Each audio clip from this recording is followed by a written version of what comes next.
Donc on va vous présenter aujourd'hui la prise de cote sur le type de persienne. Alors aujourd'hui ça va être la persienne repliable dans le tableau. On va expliquer un petit peu comment prendre donc les largeurs, les hauteurs et les éléments qu'il nous faut pour pouvoir fabriquer la persienne. Donc on a deux types de persiennes. Donc on va travailler sur la première, ce qu'on appelle la persienne sur tapée existante.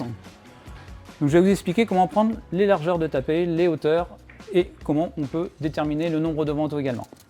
Au niveau de la prise de cote, on va avoir deux types de prise de cote. Donc la première, effectivement, ce qu'on appelle une prise de cote hauteur sous tapée. D'accord. Donc là, par exemple, j'ai 1065. On la prend dans un deuxième endroit. Je suis également à 1065. Et sur les grandes largeurs, on va faire une troisième vérification au niveau du milieu. Donc ici, je suis correctement aussi à 1065. Donc là, c'est ce qu'on va appeler une hauteur sous tapée. On va également mesurer cette hauteur-là, ce qu'on appelle la hauteur de tapée. Donc ici, j'ai une hauteur de tapée de 50. Après, on va déterminer notre largeur entre tapées. Donc la largeur entre tapées, tout simplement, c'est la largeur qui se trouve d'ici à ici. Et également, on va la prendre en 3 positions. Donc on va la prendre en partie haute. Donc ici, j'ai à peu près 782. Également à 3 endroits. 785. Et ici, 790. Donc on va également travailler toujours sur la plus petite largeur. Troisième cote à prendre, ce qu'on appelle les largeurs de tapée. Les largeurs de tapée, c'est bien les tapées qu'on va voir ici, cette largeur-là et cette largeur-là. Donc ici, je vais les mesurer. En général, nous avons les mêmes en haut et en bas. Donc ici, j'ai une largeur de 50. Et ici, une largeur de 50 également.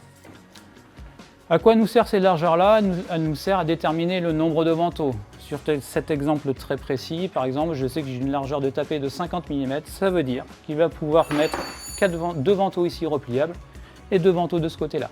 Donc sur notre bon de commande, nous allons voir une saisie sur 4 vantaux.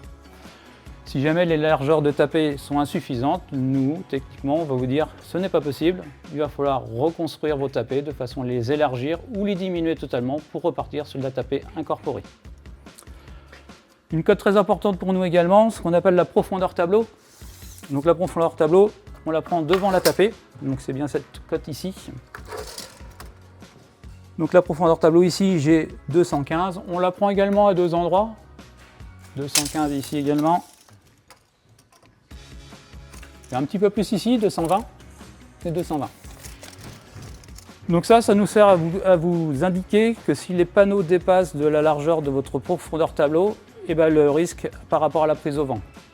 N'hésitez pas également, lorsque vous avez un garde-corps, par exemple sur cette dimension-là, quand vous allez replier vos persiennes, il ne faut pas que les persiennes viennent taper dans notre garde-corps. Très important, si jamais vous avez un souci par rapport au garde-corps, n'hésitez pas à nous en faire signe. Nous, on va vous proposer d'élargir les tapées de façon à ce qu'on ait le plus grand nombre de vantaux pour que les panneaux se replient et ne viennent pas taper devant le garde-corps. Dernière petite élément à prendre, c'est effectivement la hauteur d'allège. Des choses qu'on oublie un petit peu, donc c'est du sol jusqu'à l'appui. Alors là, je vous le prends côté extérieur. Effectivement, ça sera à prendre sur la face intérieure de la maison. Donc ici, j'ai environ 780 mm. Ça nous sert à quoi? Ça nous sert à vous déterminer la hauteur de poignée. Donc ça, n'oubliez pas de nous le communiquer également. Donc on a parlé de tout ce qui était tapée existante. N'oubliez pas également, lorsqu'on travaille ce qu'on appelle en tapée incorporée, donc ça veut dire que cette partie-là n'est pas existante, elle n'est pas posée sur les fenêtres du fabricant. Donc on va travailler sur ce qu'on appelle de la tapée incorporée. Donc là, au niveau des prises de cote, pas de souci, on va travailler ce qu'on appelle sur la cote tableau maçonnerie. Donc la cote tableau maçonnerie, c'est pareil. Donc on vient se mettre sur l'appui maçonnerie et on vient jusqu'au haut du linteau. Ça, c'est une première prise de cote. On la prend également à 3 endroits. Donc là, je suis très régulier. Donc c'est parfait. La deuxième prise de cote qu'on peut avoir sur ce type de pose, sur la pose de tapée incorporée, c'est une pose sur appui. Donc ici, j'ai un appui assez faible, mais vous pouvez avoir des appuis, ce qu'on appelle des appuis élargis. Et là, du coup, la prise de cote est un petit peu différente. C'est-à-dire que je viens prendre la prise de cote sur la pièce d'appui. Et toujours jusqu'au linteau. Au niveau de votre largeur, c'est pareil. Là, pas d'inquiétude, je viens totalement ce qu'on appelle dans ma largeur tableau maçonnerie. Donc on vient prendre bien de cette face-là à cette face ici. également à 3 endroits. Donc là, je suis plutôt très correct. On est sur un tableau assez droit. Donc mes largeurs sont parfaites. Et on n'oublie toujours pas la profondeur tableau, qui n'a pas changé depuis tout à l'heure, je vous rassure, de 215 mm.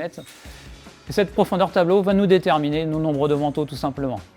Voilà, je pense avoir fait un petit peu le tour de toutes les prises de cote qu'on peut vous proposer. Si vous avez des questions ou d'autres choses, n'hésitez pas à revenir vers nous, on est là pour vous conseiller.